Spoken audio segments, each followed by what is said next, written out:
سچا امانت دار تاجر مجھ کو تو یا رب بنا، سچا امانت دار تاجر مجھ کو تو یا رب بنا، تیری پسند کی ہو تجارت غفلتوں سے تو بچا۔ الحمد للہ رب العالمین الصلاۃ والسلام علی سید الانبیاء والمرسلین اما بعد فاعوذ باللہ من الشیطان الرجیم بسم اللہ الرحمن الرحیم الصلاۃ والسلام علیک یا رسول اللہ وعلی آلک واصحابک یا حبیب اللہ، الصلاۃ والسلام علیک یا نبی اللہ وعلی آلک واصحابک یا نور اللہ۔ نبی پاک صلی اللہ تعالی علیہ وآلہ وسلم نے ارشاد فرمایا کہ جو شخص جمعرات کے دن مجھ پر 100 مرتبہ درود پاک پڑھے گا وہ کبھی تنگ دست نہیں ہوگا۔ صلو علی الحبیب صلی اللہ تعالی علی محمد صلی اللہ علیہ وسلم، صلاۃ و سلام علیک یا سیدی یا رسول اللہ۔ احکام تجارت پروگرام آپ دیکھ رہے ہیں۔ استاذ العلماء حضرت علامہ مولانا مفتی ابو محمد علی اصغر صاحب اتاری زیدہ مجدہ ہمارے ساتھ پروگرام میں شامل ہیں۔ آپ رکن ہیں مرکزی رویت ہلال کمیٹی پاکستان کے، اور بزنس، تجارت اور معاملات کے متعلق آپ کی کالز اور آپ کے میسیجز کا اس پروگرام کے اندر خصوصی طور پر جو ہے یہ جواب دیا جاتا ہے۔ سب سے پہلے میں حضور آپ کے سامنے ایک سوال جو ہے رکھنا چاہوں گا۔ اسلامک فائنینس کورس کرواتے ہوئے آپ نے ایک جگہ پر جو ہے وہ بتایا تھا کہ اسلام جو ہے یہ نتیجے کی بجائے طریقے پر جو ہے فوکس کرتا ہے، اور اس کی مثال آپ نے جو اس وقت جو ارشاد فرمائی تھی کہ قرآن پاک میں فرمایا احل اللہ البیع وحرم الربا، تجارت اور سود دونوں کا اگر مقصد دیکھا جائے تو ارننگ ہو رہا ہے، تجارت میں بھی ارننگ ہے، سود میں بھی ارننگ ہے، لیکن اسلام نے جو ہے یہ طریقے کے اوپر بڑا فوکس کیا ہے۔ تجارت کا طریقہ یہ حلال رکھا ہے اور جو سود کا طریقہ ہے اس کو حرام قرار دیا ہے۔ تو میں یہ چاہوں گا کہ آپ اس کو مزید ہمارے ناظرین کے لیے بھی جو ہے وہ کھول کر بیان کریں کہ بعض اوقات لوگ کہتے ہیں جی کان یہاں سے پکڑیں یا یہاں سے پکڑیں، پکڑنا تو کیا ہے، کان ہے بے چرنگی گھوم کے بھی ادھر ہی آنا ہے، یہاں سے جو ہے نا وہ رانگ وے لے کے بھی یہاں ہی آ جانا ہے۔ تو کیا ارشاد فرمائیں گے اس حوالے سے آپ؟ بسم اللہ الرحمن الرحیم۔ قرآن و حدیث میں اس کی درجنوں مثالیں موجود ہیں۔ جی، ہمارے معاشرے میں رائج ایک مثال کے ذریعے میں اس کو مزید سمجھانے کی کوشش کرتا ہوں۔ جی، بعض کمیونٹی ایسی ہیں کہ جہاں یہ کہا جاتا ہے لڑکی والوں کی طرف سے کہ ہم شادی کے بدلے اتنا پیسہ لیں گے، ٹھیک، وہ اتنا پیسہ لینا رشوت ہے۔ یہ بیٹی بیچنے کی چیز تو نہیں ہے۔ وہ جو پیسہ وہ ڈیمانڈ کرتے ہیں کہ ہم اتنا پیسہ لیں گے تو اپنی بیٹی دیں گے، اور لیا بھی جاتا ہے تو وہ رشوت ہے۔ اب یہی طریقہ عرب دنیا میں ایک جائز طریقے کے ساتھ رائج ہے۔ وہاں بہت بھاری مہر رکھ کے جو ہے وہ شوہر پر یہ بار ڈالا جاتا ہے۔ تو ایک طریقہ ہے کہ مہر کے اندر وہ رقم لکھوائی جائے۔ مہر کو شریعت نے سبب ملکیت قرار دیا ہے، مہر کو جائز جو ہے وہ حق قرار دیا ہے۔ اب مہر کوئی کم رکھے یا زیادہ اس پر آر نہیں ہو سکتی، وہ جائز کہلائے گا۔ مناسب پر بات کر سکتے ہیں ہم، بہتر پہ بات کر سکتے ہیں، لیکن حرام کا معاملہ نہیں آئے گا۔ جو دوسرا طریقہ ہے اس میں حرام کا معاملہ موجود ہے۔ صحیح، تو یوں مقصد دونوں کے ایک ہیں، ٹھیک، لیکن طریقہ کار کے بدلنے سے جو نتائج ہیں اس میں فرق آ جاتا ہے۔ یعنی صحیح، حکم کے اعتبار سے نتائج، صحیح، لوگ دیکھ رہے ہوتے ہیں بینیفٹ کے اعتبار سے نتائج جی، تو ایک جی، جیسے ہیں، لیکن جو شریعت کا حکم ہے وہ الگ الگ ہے۔ سبحان اللہ۔ یعنی سر اگر کوئی ایسا کام ہے کہ بندے کو لگ رہا ہے کہ یہ بالکل یوں ہو جائے گا، یعنی چٹکی بجائیں گے معاملہ جو ہے وہ ہو جائے گا، لیکن شریعت مطہرہ کا طریقہ اگر بندے کو لینتھی معلوم ہو رہا ہو تو کام وہی کرنا ہے جو دین اسلام کا حکم ہے، بھلے لینتھی ہی محسوس کیوں نہ ہو رہا ہو۔ راستہ ہے نا، جی، ایک راستہ ایسا ہے کہ مثال کے طور پر وہاں ذرا دشوار گزار راستہ ہے لیکن پرامن ہے۔ صحیح، ایک راستہ ایسا ہے کہ ہے تو بڑا ہموار لیکن وہاں جگہ جگہ پر خطرات ہے۔ تو دنیاوی طور پر بھی ایک بندہ وہاں جانا پسند نہیں کرے گا، صحیح، وہ ذرا کھائیوں والے راستے میں چلا جائے گا، لیکن وہ ترجیح کس کو دے گا؟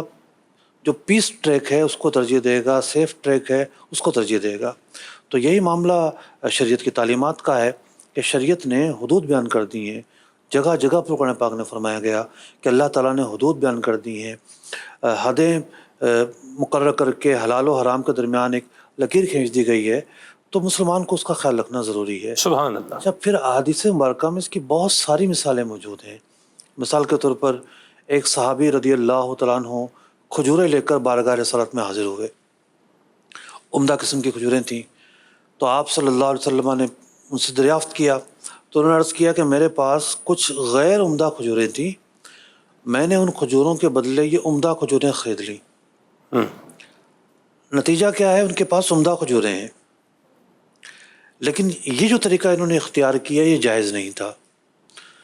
کھجور کے بدلے کھجور کا لین دین، جنس کے بدلے جنس کا لین دین ہے، اور اس کا جو قدر ہے وہ بھی پایا جا رہا ہے اس کے اندر، تو یہاں کمی زیادتی نہیں ہو سکتی۔ تو پیارے آقا علیہ الصلوۃ والسلام نے ارشاد فرمایا کہ تمہیں اپنی کھجوریں اسے بیچنی چاہیے تھیں۔ صحیح۔ اب جو ان کے پاس غیر عمدہ کھجوریں تھیں، مثال کے طور پہ انہوں نے 2 درہم کے بدلے بیچ دی، اور اس سے کم مقدار میں 2 درہم کی کھجور خرید لی، تو یہ 2 خرید و فروخت ہوئیں، 2 جو ہے وہ ٹرانزیکشنز ہوئیں، لیکن نتیجہ کیا حاصل ہوا؟ جو موجودہ وقت میں ان کے پاس حاصل تھا، عمدہ کھجور ان کے پاس تھیں، جائز طریقے کے بعد بھی نتیجہ یہی حاصل ہوا، لیکن طریقہ بدل گیا۔ یوں اور بھی بہت ساری مثالیں ہیں جو بیان کی جا سکتی ہیں۔ یا مرحبا، اللہ تعالیٰ ہمیں دین اسلام کے بتائے ہوئے طریقے کے مطابق چلنے کی توفیق عطا فرمائے۔ آئیے بڑھتے ہیں آپ کی کالز کی جانب اور پہلی کال کو پروگرام میں شامل کرتے ہیں۔ جی مفتی صاحب، یہ ارشاد فرمائے کہ بعض اسکولوں میں یہ رائج ہے کہ بچہ لیٹ آیا تو فائن، ڈریس میلا ہے تو فائن، ہوم ورک نہیں کیا تو فائن، اس طرح فائن پہ نام پہ پیسے لیے جاتے ہیں، تو یہ جائز ہے نہیں؟ شرعی حوالے سے رہنمائی فرمائے۔ جی فقہ حنفی میں اس طرح کے فائن کی کوئی گنجائش نہیں ہے، یہ پنشمنٹ فائن کہلاتا ہے، جسے مالی جرمانہ کہتے ہیں۔ مالی جرمانہ جو ہے وہ جائز نہیں ہے۔ اب یہاں بھی اب ہمارے جو گفتگو چل رہی تھی، اتفاق سے سوال بالکل اس کے مطابق کیا گیا ہے۔ یہاں بھی ہم ایک متبادل طریقہ بتاتے ہیں۔ جی جو بات بات پہ فائن مار رہے ہیں اس کا تو کوئی طریقہ نہیں ہے، وہ تو کرنا ہی نہیں چاہیے۔ ایک یہ ہے کہ مثال کے طور پہ اسکول ایک سمجھتا ہے کہ لیٹ پیمنٹ نہیں ہونی چاہیے اور یہی چیزیں نہیں ہونی چاہیے، تو وہ مثال کے طور پر 2000 روپے فیس لیتا ہے، تو اسکول یہ اعلان کرے کہ میں اپنی فیس 2500 روپے لوں گا، 2500 روپے فیس اناؤنس کر دی۔ اب وہ ایک آفر لگا دے کہ جو بچہ وقت پہ پیمنٹ کرے گا اسے 500 کا ڈسکاؤنٹ ملے گا، واہ، جس بچے کی چھٹیاں نہیں ہوں گی اس کو بھی ڈسکاؤنٹ ملے گا، جس کو پنشمنٹ نہیں ملی ہوگی اس کو بھی ڈسکاؤنٹ ملے گا۔ واہ، تو یوں نتیجہ وہی حاصل ہو رہا ہے، لیکن جائز طریقے سے حاصل ہو رہا ہے۔ کیا بات، سبحان اللہ، مرحبا۔ جی کوئی مجھ سے پیسے ادھار لینا چاہتا ہے اور میں جائز طریقے سے منافع اس پر لینا چاہتا ہوں، تو اس کا کوئی شرعی طریقہ ارشاد فرما دیجئے۔ دیکھیے، اس کے جائز طریقے میں تھوڑی سی تفصیل یوں چاہیے ہوگی کہ آپ جو ہیں وہ ان کے ساتھ کوئی نہ کوئی کاروباری معاملہ کریں گے، ہم جو آپ کو طریقہ بتائیں گے، تو وہ صاحب رقم کو کہاں لگانا چاہتے ہیں؟ کیا ان کو اپنی یوٹیلیٹیز اتارنی ہے، ان پہ قرضہ چڑھ گیا ہے، ان کو بجلی کے بل دینے ہیں، گیس کے بل دینے ہیں، کیا یہ کام وہ کریں گے؟ تو طریقہ کار تھوڑا سا مشکل ہوگا۔ اور اگر ان کو کچھ خریدنا ہے، مثال کے طور پر وہ کپڑے کے تاجر ہیں، کپڑا خریدنا ہے، فیکٹری میں مشین خریدنی ہے، مال خریدنا ہے، تو طریقہ کافی آسان ہے کہ وہ خریداری آپ کر لیں، یا آپ ان کو وکیل بنا دیں، وہ جا کے خود کر لے، آپ کو آ کے بل دے دے، اتنے کی خریداری ہوئی، آپ اس پہ قبضہ کر لیں، اور اس کے بعد آپ اپنا نفع رکھ کے ان کو مال بیچ دیں۔ تو یوں یہ ایک جائز طریقہ ہوگا، اور جو مقررہ مدت طے کریں گے ادھار کی، اس مقررہ مدت پر ادائیگی ہو جائے۔ یا مرحبا۔ میں یہاں ایک اور بات بھی عرض کروں گا۔ بعض کا تو صرف ایسا لگتا ہے کہ بندہ مسئلہ سنتا ہے، سمجھتا ہے، لیکن یوں بولیں کہ جو بیان کیا جاتا ہے وہ بے عینی ہی اس کو، یعنی بالکل نتیجے پر جسے کہتے ہیں ہیڈ ٹو ٹو چیز کو جو ہے وہ جان لینا، سمجھ لینا، تو یہ نہیں ہو پاتا۔ تو آپ کیا ارشاد فرمائیں گے کہ اس طرح کے جو ہمارے مالی معاملات ہوتے ہیں، لین دین کے معاملات ہیں، اس میں خود سے جا کر کے جو یوں بولیں کہ بال ٹو بال جس طرح سے ایک بندے کا معاملہ ہوتا ہے، تو اس طریقے سے اس کو سمجھ لے تو یہ زیادہ ایزی رہے گا؟ دیکھیں، ذہن یہ ہونا چاہیے کہ کسی بھی کام کے 2 اسٹیپس ہیں۔ صحیح، پہلا ہے اس طریقہ کار کا جائز اور ناجائز ہونا۔ ٹھیک، اگلا اسٹیپ ہے جو فریقین ہیں ان کا اس طریقے پر عمل کرنا۔ ٹھیک، بعض اوقات جائز طریقے 4 سے 5 اور زیادہ بھی ہوتے ہیں، ٹھیک، لیکن ایک طریقہ ان کے لیے عملاً مشکل ہوتا ہے، دوسرا آسان ہوتا ہے۔ صحیح، تو پہلے تو یہ جائز اور ناجائز کے بارے میں معلومات لے لیں، پھر میوچول انڈرسٹینڈنگ جو جائز کی حدود ہیں اس کے اندر رہتے ہوئے کر لیں۔ یا مرحبا۔ اچھا، چونکہ ہم نے ان کا تفصیلات نہیں تھی، تو ان کا ایک اجمالی جواب دیا. اگر یہ تفصیلات حاصل کرنے چاہتے ہیں تو IEC کا جو نمبر ہے IEC dawat-islami.com، یہ جو ہماری ویب سائٹ ہے اور فون نمبر بھی موجود ہے، تو اس پر رابطہ کر کے آپ میٹنگ بھی ارینج کر سکتے ہیں، اور آپ فی سبیل اللہ خدمات انجام دی جاتی ہیں ہمارے یہاں. آپ میٹنگ ارینج کر کے ڈسکس کر سکتے ہیں اپنا مسئلہ. مرحبا جی کال لیتے ہیں. مفتی صاحب سے میرا یہ سوال ہے، کیا بینک کی ہر نوکری ناجائز ہے؟ بینک کو کسی قسم کی سروس دینے والے کی روزی کے حوالے سے کیا حکم ہوگا؟ جیسے اسٹیشنری سپلائر اور سافٹ ویئر بنا کر بینک کو دینے والا، اس حوالے سے مفتی صاحب سے سوال ہے. دیکھیں، ڈپینڈ کرتا ہے کہ براہ راست معاونت اور بالواسطہ معاونت کہاں ہو رہی ہے اور کہاں نہیں ہو رہی. مثال کے طور پر بینک کا عملہ جو پانی پیتا ہے یا جو چائے پیتا ہے، تو وہ دودھ بھی کہیں سے آتا ہے، اور پانی آج کل تو ویسے ہی جو نا منرل واٹر یا فلٹر واٹر لوگ لے کر آتے ہیں، تو یہ پانی بھی جو ہے نا ان کی روح کی غذا اور حیات کی غذا بن رہا ہے. پھر یہ لوگ گھروں میں چلے جاتے ہیں، تو یہ لوگ ہیں جو بینک میں بیٹھ کے کام کرتے ہیں، تو یہ کہیں کسی ڈاکٹر کے پاس جا کے علاج بھی کرواتے ہوں گے، تو پھر اس ڈاکٹر کو بھی پکڑنا چاہیے کہ بھئی کیوں علاج کرتے ہیں ان کا، تو یہ کام کر رہے ہیں. ایسا نہیں ہے. دیکھا یہ جاتا ہے کہ براہ راست معاونت گناہ کے کام میں کہاں ہو رہی ہے اور کہاں نہیں ہو رہی. ایک پیپر ہے، اس کے 100 استعمال ہو سکتے ہیں، جائز بھی اور ناجائز بھی. متعین اگر نہیں ہے تو اس کو پیپر کو خریدنا یا اسٹیشنری کو بیچنا جو ہے وہ جائز ہے. اب چلانے والے پر ہے کہ وہ اس کا کیا استعمال کرتا ہے. اس کی موٹی سی مثال ٹیلی ویژن ہے. علماء نے ٹیلی ویژن کے متعلق واضح طور پہ بیان کیا گیا ہے کہ یہ ایک انسٹرومنٹ ہے، اس کا درست استعمال اور غلط استعمال فائل جو مختار ہے، جس کو اختیار ہے کہ میں کیا کروں گا اس پر، یہ اس کے اوپر ہے. بیچنے والا اس سے بری ہے. گناہ میں اگر متعین ہوتا کہ جائز کوئی استعمال کی صورت ہی نہ ہوتی، تو پھر ہم یہ کہتے ہیں کہ مطلقاً ٹیلی ویژن بیچنا ناجائز ہے، یا یہاں اسٹیشنری جو ہے وہ مطلقاً بیچنا ناجائز ہے. ایسا معاملہ نہیں ہے. دونوں چیزیں ہیں تو دونوں چیزیں موجود ہوں گی. اب آ جاتے ہیں ہم اس پر سافٹ ویئر بنانے پر. تو اگر تو سافٹ ویئر کے اندر یہ کالم ڈالنا ضروری ہے کہ بھئی آپ اس کے اندر جو سود ہے اس کا کالم ڈالیں کہ سود کا یہ یوں کیلکولیشن ہوگی اور یوں اس کا ڈیٹا لیا جائے گا، یوں اس کا حساب رکھا جائے گا، تو یہ براہ راست معاونت ہے. تو چیزوں کے درمیان فرق ہے. جہاں براہ راست معاونت ہو رہی ہے وہاں پہ ناجائز کا حکم لگے گا. مثال کے طور پر کوئی HR کے لیے جو ہے وہ سافٹ ویئر بناتا ہے جس میں صرف حاضری لگتی ہے امپلائز کی. اب امپلائز کی جو حاضری کا وہ جو سافٹ ویئر ہوگا اس کو تو ناجائز نہیں کہا جا سکتا.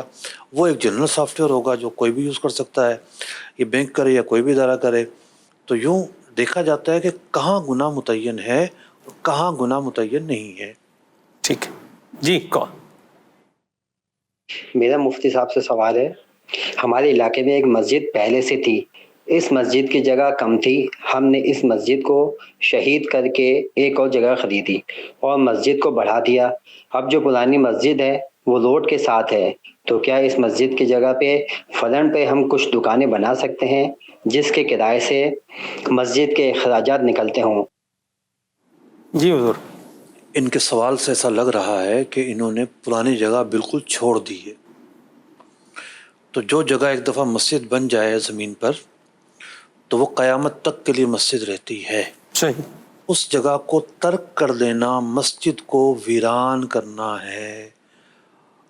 قرآن کریم نے مسجد کے آباد کرنے والوں کے فضائل بیان کیے ہیں اور مسجد کے ویران کرنے والے کی مذمت بیان کی ہے. تو انہوں نے ایک نیا پلاٹ خرید کے ایک نئی جگہ کو آباد کیا، ٹھیک ہے وہ ایک آباد کیا، لیکن اس آباد کرنے میں یہ ویرانی پائی گئی. یہ کیسے جائز ہو سکتا ہے؟ عام طور پر ایسا ہوتا ہے کہ مسجد جہاں موجود ہوتی ہے اس سے متصل جگہ لے کر مسجد کو توسیع کیا جاتا ہے. پرانی جگہ بھی استعمال میں آ رہی ہوتی ہے نماز کے اور دوسری جگہ بھی استعمال میں آ رہی ہوتی ہے، تو یہ ایک عام سی بات ہے. لیکن اگر ایسا کیا گیا کہ پرانی جگہ کو اصلاً ترک کر دیا گیا، اب وہاں نماز ہوگی ہی نہیں، یہ کرنا تو قطعاً جائز نہیں ہے. میں یمن میں حاضر ہوا تو میں نے وہاں کا جو قدیم ایریا تھا جہاں مشائخ آباد تھے، تریم شہر، تو میں نے ایک گلی میں 3 سے 4 مسجدیں دیکھی. ایک گلی میں تو مجھے لے کر گئے کہ جی یہ تریم شہر کی پہلی مسجد ہے. اس سے تھوڑی آگے پھر ایک اور مسجد, تھوڑی آگے ایک اور مسجد. میں نے کہا اتنی چھوٹی چھوٹی مسجدیں کیوں بنائی ہوئی ہیں آپ لوگوں نے؟ کہنے لگے کہ ہم نے یوں بنائی ہوئی ہیں کہ ان کی جو بنیادیں ہیں اس وقت کے جو کتب وقت تھے انہوں نے رکھی تھی. اللہ اکبر. ہم اس کی مرمت تو کرتے ہیں, بنی ہوئی آج تک ہم اس کی مرمت تو کرتے ہیں, اس پر لپائی بھی کرتے ہیں. اس کی جو چھپرا تھا, جو لکڑی کے بھالے ہوتے ہیں, اس بھالے کے انداز کی چھت تھی, ہم مرمت تو کرتے ہیں. لیکن ہم یہ نہیں چاہتے کہ یہ مسجد جو ہے نا اس میں تغیر واقع ہو. اللہ اللہ. محبت تھی, چونکہ چھوٹی تھی ہم نے تھوڑی دور جا کے دوسری مسجد بنا لی, تھوڑی دور جا کے دوسری مسجد بنا لی. کیا بات, کیا ان کی محبت تھی. سبحان اللہ. میں نے جو ہے وہ آپ نے وہ سنا ہوگا مسئلہ قلاتین والا مسئلہ. جی ہاں جی. اب وہ چونکہ وہاں کے رہنے والے شافعی ہیں, جی ہمیں حاضر ہوا تھا, تو شوافع کے ہاں جو ہے وہ قلیل پانی میں بھی ہاتھ ڈالنے سے پانی مستعمل نہیں ہوتا. ٹھیک. تو اب انہوں نے جیسے ہمارے ہاں کوئی میمن مسجد میں جائے گا جی, تو میمن مسجد میں بڑا تالاب بنا ہوا ہے جس میں سب ہاتھ ڈال کے وضو کر رہے ہوتے ہیں. تو یہ مائع کثیر ہے, مائع کثیر میں ہاتھ ڈالنے سے پانی مستعمل نہیں ہوتا. صحیح. تو اس مسجد میں اتنے بڑے بمشکل 1 فٹ جگہ ہوگی. اللہ اکبر. 1 فٹ کے بھی جو ہے نا وہ اس میں حوض بنے ہوئے ہاں کہ یہاں بیٹھ کے جو ہے بندہ وضو کر لے. تو پھر انہوں نے کہا کہ چونکہ ہم فقہ شافعی سے تعلق رکھتے ہیں تو ہمارے ہاں تو یہ مائع قلیل نہیں ہے اور یہ قلاتین والا مسئلہ ہے. میں نے کہا چلیں ایک مسئلہ جو حدیث میں پڑھا تھا ہم نے آج عملی طور پر بھی اس کو دیکھنے کو ملا. کیا بات ہے. واہ امام شافعی رحمۃ اللہ تعالی علیہ کی تعبیر پر یہ حضرات جو وضو کر رہے ہیں ہم وضو اس میں نہیں کر سکتے. صحیح. یعنی بغیر دھلا ہوا ہاتھ اس میں ہم ڈالیں گے تو ہمارے دل کو مستعمل ہو جائے گا. ہاتھ دھلا ہوا ہے اور وضو پر وضو کی نیت بھی کریں گے تب بھی مستعمل ہو جائے گا. ایسا ہی. تو پہلے جو نا وہ مگ وغیرہ سے ہاتھ دھو لیے پھر ڈال لیا تو صورت بنے گی. کیا بات ہے. تو کہنے کا مقصد یہ ہے کہ وہاں ایک ہی گلی میں چھوٹی چھوٹی مسجدیں موجود ہیں. صحیح. تو اگر کچھ ایسا ہو بھی گیا تھا, برابر والا پلاٹ نہیں مل رہا تھا, نمازیں زیادہ ہو گئے تھے, 100 مسائل بن گئے تھے, تو اس بات کی اجازت تھوڑی ملے گی کہ آپ اس جگہ کو چھوڑ دیں, ترک کے مسجد کر دیں, ویرانی کر دیں. تو اس بات کی تو قطعی اجازت نہیں ہے. وہ یہ کر رہے ہیں نا جی کہ وہاں وہ دکانیں بنا رہے ہیں, چلو مسجد کی آمدن جو ہے وہ ہوتی رہے گی, یہ انہوں نے بیچ میں تذکرہ کیا ہے سوال کے. مسجد کا معنی ہے جہاں نماز قائم کی جائے. مسجد کی آبادی نماز سے ہے. جس جگہ پر نماز ترک کر دی جائے تو مسجد کو ویران کرنا لازم آتا ہے. آیت مبارکہ ہے وَمَنْ أَظْلَمُ مِمَّنْ مَنَعَ مَسَاجِدَ اللَّهِ أَنْ يُذْكَرَ فِيهَا. اللہ تعالیٰ ہم سب کو عافیت عطا فرمائے. تو یہ اپنی طرف سے تو یہ شاید اپنے آپ کو سمجھ رہے ہوں گے کہ ہم چلو مسجد کے یہاں دکانیں بنا کے جو ہے نا وہ دوسری جگہ پہ پیسے لگا رہے ہیں تو یہ کام صحیح کر رہے ہیں, جبکہ یہ صحیح نہیں کھلائے گا. جو میں سمجھ پایا ہوں ان کے سوال سے صورت ایسا ہی ہے. صورت یہ پائی گئی تب تو انہوں نے حرام کام کیا. ٹھیک ہو گیا جی. صحیح جی. لازم ہے کہ اس مسجد کو آباد کیا جائے. ٹھیک ہے. ٹھیک ہے جی. کال لیتا ہوں. مفتی صاحب میرا نام عبدالشکور ہے. آپ سے ایک سوال عرض ہے کہ میرے گھر پہ ایک دودھ والا دودھ دینے کے لیے آتا ہے, تو اس مہینے میں ایسا ہوا ہے کہ 3 دفعہ دودھ خراب ہو گیا ہے. تو جب میں نے شکایت کی ہے تو اس نے کہا ہے کہ آپ کی کسی غلطی کی وجہ سے دودھ خراب ہوا ہے, جبکہ ایسا نہیں تھا, دودھ پہلے سے ہی خراب تھا. تو کیا میں اس کے پیسے روک سکتا ہوں؟ جی تھوڑا سا آپ کے سوال پر ہمیں اشکال ہے, یعنی تشنگی ہے. پہلے سے خراب چیز کو کون لیتا ہے؟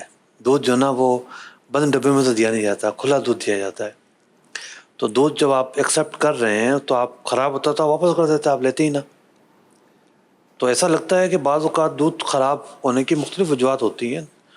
زیادہ دیر میں گرم کیا جائے یا ایسا برتن ہو جو صحیح سے دھلا نہ ہو, تو یوں ڈفرینٹ وجوہات ہو سکتی ہیں اس کی.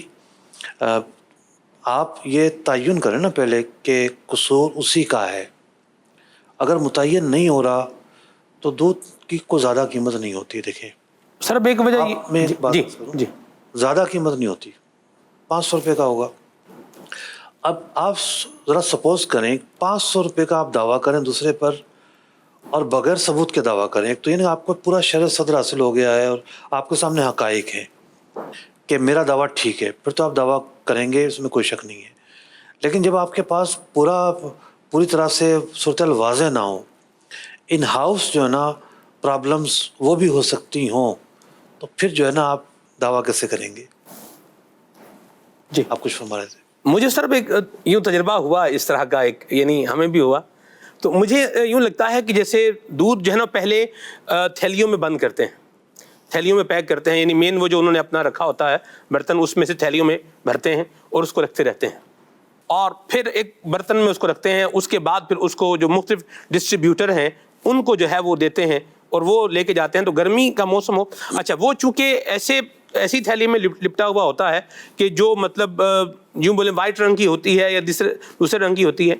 تو اگر جیسے دودھ آیا گھر پہ وہ لے لیا اس سے، لیکن جب وہ کھول کے جیسے ہی اس کو دیکھا، وہ جو اصل جو شاپر اندر ہوتا ہے اس کو دیکھا تو وہ تو دودھ پھٹا ہوا تھا.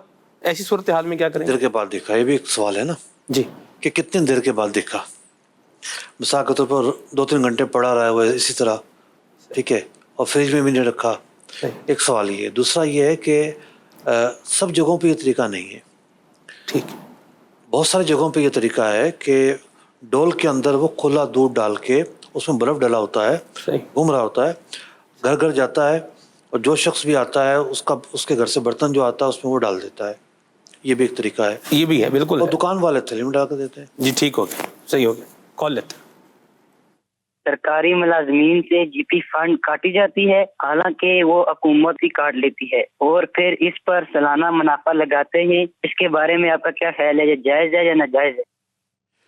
دیکھیے جی پی فنڈ کی جو رقم ہے یہ پارٹ آف دی سیلری ہوتی ہے، اور جب یہ انویسٹ ہو رہی ہوتی ہے تو آپ کی بہاف پر ہو رہی ہوتی ہے، اسی وجہ سے اس کا نفع آپ کو دیا جا رہا ہوتا ہے. تو اب بات یہ ہے کہ وہ جو نفع ہے چونکہ وہ آپ کے بہاف پر آپ کو دیا جا رہا ہے، تو اگر تو وہ جائز جگہوں پر اس کی انویسٹمنٹ ہوئی ہے تو اس کا لینا جائز ہوگا. لیکن اگر سودی اداروں کے اندر اس کی انویسٹمنٹ ہوئی ہے تو اس کا لینا جو ہے وہ جو ملازم ہے اس کے لیے جائز نہیں ہوگا. صرف جو اصل رقم ہے، جو اصل رقم جمع ہوئی ہے، صرف وہ وہی لے گا، اضافی رقم نہیں لے گا. مطلب سسٹم واپس کرنے کا نہیں ہوتا، تو لے کر بغیر ثواب کی نیت کے اس کو صدقہ کرے گا. ٹھیک ہے جی. کال. مفتی صاحب سے میرا یہ سوال ہے، وراثت میں مجھے جو حصہ ملا ہے، آیا وہ حصہ میرے قبضے میں نہیں آیا، آنے سے پہلے کیا میں اس کو بیچ سکتا ہوں؟ جی. وراثت میں جو آپ کو حصہ ملا ہے وہ قبضے میں نہیں آیا. ایک ہوتا ہے کہ آپ اس کو سپرد کر سکتے ہیں کہ نہیں کر سکتے، ایک یہ بھی چیز اہم ہے. مثال کے طور پر ایک بھائی کا قبضہ ہے، وہ تو قبضہ چھوڑنے کے لیے تیار ہی نہیں ہے، ٹھیک ہے، تو دیکھا ہی جاتا ہے کہ آپ اس کو سپرد کر سکتے ہیں کہ نہیں کر سکتے. پہلے تو اس چیز کا تخلیہ کروائیں گے، یعنی پہلے تو آپ تخلیہ کروائیں گے. قبضے کا مقصد یہ ہوتا ہے کہ وہ چیز فری ہو جائے. بہت ساری جگہوں پہ تنازع بھی ہوتا ہے. جب تنازع ہوتا ہے تو ایک بھائی قابض ہے، وہ کہتا ہے بھائی میرا تو حق زیادہ ہے، تو میں جتنا بیچا گیا اس کا تو اتنا حق ہی نہیں ہے. تو یوں جو قبضہ ہے اس کی اپنی ایک اہمیت موجود ہے اور اپنی اس کی ایک حیثیت موجود ہے. پھر آپ کے ہاں کیا صورتحال ہے، کوئی تنازع ہے، تنازع نہیں ہے، تو قبضہ کرنے میں دیر تو نہیں لگتی. بعض چیزیں ایسی ہوتی ہیں اس پہ آلریڈی قبضہ ہوتا ہے. مثال کے طور پر والد کا انتقال ہو گیا، آپ اسی گھر میں رہ رہے ہیں، اب اسی گھر کے اندر جو آپ کا حصہ ہے آپس میں بھائی جو ہے نا اس کا تصفیہ کر رہے ہیں، تو یہ بھی ایک بے ہے، سلو کرنا یہ بھی ایک بے ہے. چونکہ پہلے سے آپ کو قبضہ حاصل ہے تو نئے قبضے کی حاجت بھی نہیں ہوتی یہاں پر. جی جی. کون؟ سلسلہ احکام تجارت میں میرا مفتی صاحب کی بارگاہ میں یہ سوال ہے کہ اب جو کرپٹو ٹریڈنگ ہے اس کو گورنمنٹ آف پاکستان نے بھی لیگل قرار دے دیا ہے، تو کیا اب ایسی صورت میں یہ کرنا جائز ہوگا؟ دیکھیے ایک تو ہمارے ہاں یہ المیہ ہے کہ دنیا میں کسی جگہ کی کوئی تصویر آ جائے، کوئی نئی چیز، فوراً سے آ جائیں گے سوال پوچھنے اس کا استعمال کرنا کیسا ہے، بھائی یہ چیز کیا ہے، کیوں ہے، کیسے ہے. ٹھیک ہے، حج کے موقع پہ آپ نے دیکھا ہوگا سلمان بھائی، جی. اب ایک چھتری آ گئی ایک مرتبہ نا، اب سوال پوچھے جا رہے ہیں، کوئی اور ایک نئی چیز آ گئی، کوئی احرام آ گیا. ٹھیک ہے، تو بعض اوقات ہم خود ایک چیز کو وہ اویلیبل ہی نہیں مارکیٹ کے اندر. ہم پوچھیں یہ کر سکتے ہیں مارکیٹ میں اویلیبل تو نہیں دو. فیس بک پہ خالی تصویر دیکھی ہے اور آپ پوچھنے آ گئے کہ بھئی کر سکتے ہیں, تو یہ وقت سے پہلے ہوتا ہے. کہ علماء کو جو زحمت دی جاتی ہے, ترجیحات ہوتی ہیں نا, بہت سارے کام ہوتے ہیں. تو ایک ہوتا ہے جنرل سوال, فرضی صورت, اور ایک ہوتا ہے درپیش صورت. تو درپیش صورت کے سوالات کرنے چاہیے, نمبر 1 بات. نمبر 2 بات یہ کہ پاکستان میں اب تک تو کوئی قانون آیا نہیں ہے. باتیں ضرور ہوئی ہیں, کمیٹی ضرور بنی ہے اور لچک ہوتی ہوئی نظر آ رہی ہے ہمیں قانون میں, لیکن کوئی ایسا قانون اب تک نہیں آیا. پہلی بات یہ.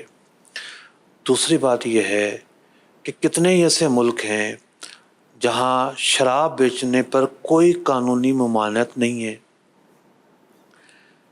تو چیزوں کو قانونی حیثیت سے دیکھنا یہ دوسرا مرحلہ ہوتا ہے. پہلا مرحلہ ہوتا ہے اس کو شرعی حیثیت سے دیکھنا.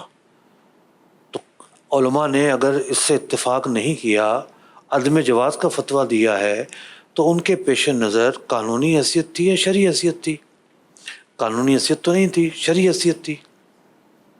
تو شرعی حیثیت کی بنیاد پر انہوں نے فتویٰ دیا ہے.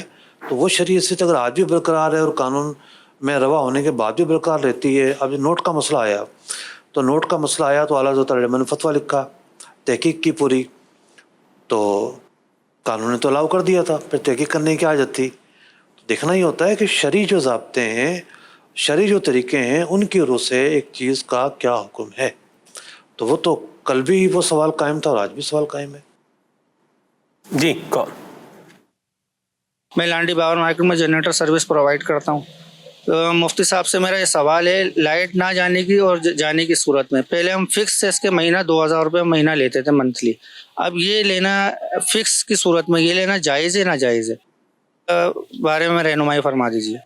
دیکھیں, پہلے ہماری مشکلات, ہماری سمراد یہ ہے کہ جن چیزوں کو بنیاد بنا کر جائز اور ناجائز کا حکم بیان کیا جاتا ہے, اس میں سے 1-2 چیزیں میں آپ کو سامنے بیان کر رہا ہوں. یہاں پر ایک مشکل یہ ہے کہ بالفرض لائٹ پورے مہینے میں 1 دفعہ بھی نہ جاتی ہو. بہت سارے ایسے ایریاز ہیں جہاں لائٹ 1 دفعہ تو ضرور جاتی ہے, لگا بندہ ٹائم ہے, اور آپ نے جنریٹر کی سہولت فراہم کر دی اور آپ نے کہا کہ بھئی جس ٹائم میں لائٹ جاتی ہے, اگر مارکیٹ ہے تو ظاہر بات ہے مارکیٹ میں رات کے ٹائم تو نہیں دیکھے جاتے, جب مارکیٹ کھلتی ہے جس ٹائم میں, اس ٹائم میں آپ جنریٹر کی سروس فراہم کرتے ہوں گے. تو اگر تو کنفرم ہے کہ لائٹ جاتی ہے, اس کا ایک لگا بندہ شیڈول ہے, اس کے گھنٹے آگے پیچھے ہوتے رہتے ہیں لیکن جاتی ضرور ہے, اتنے کم از کم اتنی دیر کی لوڈ شیڈنگ ہوتی ہے, اور آپ سروس دے رہے ہیں, تو اس صورت میں تو آپ کا سروس دینا بالکل جائز ہے. اور وہ جو وقت ہے اس کو معیار بنایا گیا ہے کہ لائٹ جاتی ہے, اور باقی آپ کی طرف سے یا تو یہ ہے کہ اضافی سہولت ہو کہ اس سے زیادہ بھی جائے گی تب بھی میں آپ کو لائٹ دوں گا. ایک تو یہ صورت ہے نا, اور ایک یہ صورت ہے کہ اگر لائٹ آپ نے سپوز کیا کہ جی 1 گھنٹہ جاتی ہے, اس کو سامنے رکھ کے آپ نے ایک پیکیج دیا, اور آپ لائٹ کا دورانیہ ہو گیا 6 گھنٹے. اللہ 6 گھنٹے میں بھی آپ 2000 روپے تھوڑی لیں گے. تو اب آپ کو معاہدہ رینیو کرنا پڑے گا. شریعت یہ نہیں چاہتی کہ آپ کو تکلیف پہنچے یا ان لوگوں کو تکلیف پہنچے. کیا بات. لائٹ بالکل نہ جاتی ہو, جنریٹر عام طور پر لیتے ہی نہیں لوگ, وہی لیتے ہیں جب لگی بندی جو ہے نا وہ لائٹ جا رہی ہوتی ہے. بالکل نہ جاری ہو تو پھر آپ کی اس طرح کے سروس پہ ہمیں کلام ہوگا کہ بھئی 2000 روپے کی چیز کے لائٹ تو جاتی ہی نہیں ہے, لگا بندہ وقت تو ہے ہی نہیں. پھر ہم آپ کو مشورہ دیں گے کہ بھئی آپ اس سروس کو آورس کی بنیاد پر دیں کہ ٹھیک ہے میں اویلیبل ہوں اس ٹائم سے اس ٹائم تک, اگر لائٹ گئی اس کے گھنٹے کاؤنٹ ہوں گے, گھنٹے کاؤنٹ ہونے کے بعد پر آورس یا پر منٹس کے حساب سے میں اپنا معنی لوں گا. تو یوں آپ ایک چیز کو معیار بنا کے پیسے لیں, آپ کا بھی نقصان نہ ہو, ان کا بھی نقصان نہ ہو. جو کنفیوژن ہے جس کو انسرٹنٹی کہتے ہیں یا جہالت یا ابہام کہتے ہیں, شریعت کو یہ منظور نہیں ہے کہ مالی لین دین کے اندر ابہام موجود ہو. تو اس پوری صورتحال کو غرر کہتے ہیں. تو غرر جو ہے وہ لین دین کے معاملات کو ناجائز بنا دیتا ہے. ابھی جو تھوڑی دیر پہلے مسئلہ زیر بحث آیا بٹ کوائن کا, وہاں جو ناجائز ہونے کا فتویٰ جن علماء نے دیا ان کے پیش نظر غرر کی صورت تھی کہ انسرٹنٹی, ابہام, اتار چڑھاؤ, مقاصد, اور یہ سب چیزیں تھیں. تو آپ کا جو معاملہ ہے، جو 2-4 باتیں میں نے عرض کی ہیں، اس کو سامنے رکھ کے جو ہے مسئلے کو حل کیا جائے گا. کوئی مشکل نہیں ہے. بڑے بڑے جو شاپنگ پلازے ہیں اور اس طرح کی جو چیزیں ہیں، وہاں بہت سارے شاپنگ پلازے کراچی میں بھی میری نظر میں ہیں جہاں گورنمنٹ سے لائٹ لی ہوئی نہیں، انہوں نے اپنی لائٹ بنا رہے ہیں. تو ان کا ایک معیار ہے کہ بھئی ہم آورس پر لیں گے. یا بہت سارے بڑے بڑے شاپنگ پلازے ہیں وہاں جو سینٹرل اے سی لگا ہوتا ہے، تو سینٹرل اے سی کا بھی جو ہے نا پر لوڈ کے حساب سے تقسیم ہوتا ہے کہ پر ٹن کے اعتبار سے جی اس کی وہ لی جائے گی. تو یوں ایک ایسی چیز کو معیار بنا کر معاوضہ مقرر کرنا کہ جو اسٹینڈرائز معیار ہو، جس کے اندر ابہام نہ ہو، جس کے اندر کنفیوژن نہ ہو، تو پھر درست ہوتا ہے. مرحبا. جی کون؟ مفتی صاحب، میرا سوال یہ ہے کہ لوگ کہتے ہیں کہ اسٹرابری نہیں کھانی چاہیے، یہ جہنمی پھل ہے، تو اس کو بیچنے کے حوالے سے شرعی رہنمائی فرما دیں. لا الہ الا اللہ. جی بس ایسے کہنے والے کوئی پتہ نہیں کون سی مخلوق ہیں. اللہ اور اس کے رسول نے کسی سبزی اور پھل کو حرام قرار نہیں دیا سوائے اس کے کہ اس میں ضرر یا نشہ ہو. سبزی، بوٹی، پھل کوئی بھی حرام نہیں ہے، بذات خود حرام نہیں ہے. اگر کسی کے اندر ضرر ہے، مثال کے طور پر زہر بھی تو پودوں سے نکلتا ہے نا. کئی ایسے پودے ہیں اور بوٹیاں سے زہر نکلتا ہے، تو اس کو کھانے کی اجازت تھوڑی ہوگی. اپنے آپ کو ہلاکت میں ڈالنا اس کی اجازت کہاں ہوگی؟ تو یوں اب کسی چیز کے اندر نشہ ہے، جیسے یہ پتے ہوتے ہیں بھنگ کے پتے ہیں، اب نشے کے لیے کوئی استعمال کرتا ہے، اس کی اجازت تھوڑی ہوگی. اسی طریقے سے افیوم جو ہے، یہ بھی ایک پودے پر اگنے والی جو اس کا پھول ہوتا ہے، پھول سے پہلے ہوتا ہے ڈوڈا. جی پھول کے بعد بنتا ہے پہلے بنتا ہے؟ نہیں، پہلے صرف ڈوڈا ہوتا ہے، پھر ڈوڈے کے اوپر پھول نکلتا ہے. اور ڈوڈے سے نکلتی ہے میرے خیال. جی یہ ڈوڈے میں سے نکلتی ہے. یہ بھی ایک طرح سے ایک پیداوار ہی ہے، زرعی پیداوار ہے، لیکن اس کو نشے کے لیے استعمال کرنا یہ حرام ہے، جائز نہیں ہے. تو یوں یہ 2 عنصر ہیں پھلوں میں اور سبزیوں میں، باقی کوئی ممانعت نہیں ہے. جس نے بھی کہا ہے ایسا غلط کہا ہے. وقت جو ہے وہ مدنی چینل کے ناظرین اختتام کو پہنچا. اللہ تعالیٰ ہمیں شریعت مطہرہ کے مطابق زندگی گزارنے کی توفیق عطا فرمائے اور ہمارے رزق کے حلال میں اللہ تعالیٰ برکت اور عافیت اور سلامتی ہمیں نصیب فرمائے. آمین بجاہ النبی الامین علیہ وعلی آلہ افضل الصلوات والتسلیم. صلوا علی الحبیب صلی اللہ تعالیٰ علی محمد. سچا امانت دار تاجر مجھے کو تو یا رب بنا. سچا امانت دار تاجر مجھے کو تو یا رب بنا. تیری پسند کی ہو تجارت غفلتوں سے تو بچا.